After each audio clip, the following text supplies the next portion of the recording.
وصفتنا اليوم بطاطا المحشية مع صوص البندورة. عندي بطاطا منقيتها حجم وسط، حافرتها، لاحظوا كيف كلهم حافرتهم، نقعتها بالمي مشان ما تسود. لحمة مدبلة، اللب اللي شلته من البطاطا شوحته بشوية زيت. أهم شي إني صفي البطاطا كتير منيح قبل ما أحشيها. حشيت حبات البطاطا. الصينية اللي بدي أطبخهم فيها رح أحط فيها معلقتين زيت نباتي، شوح حبات البطاطا،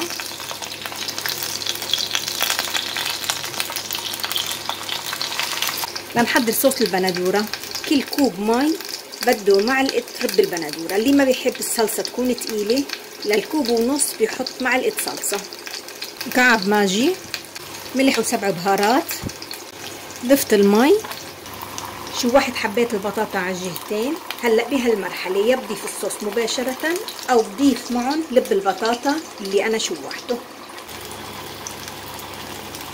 ضفت اللب، هلا حضيف الصوص.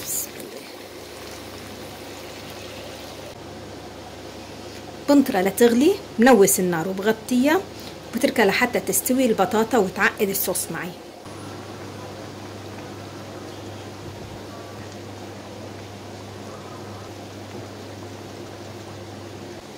البطاطا استويت عندي والصوص تسبك. بنقدمها مع رز بشعيرية، بنقدر نقدمها هيك بهالطريقة. إذا حبينا بنرجع بنحمر لها وجهها. ما شاء الله شوفوا لي صينية هالبطاطا بتشهي.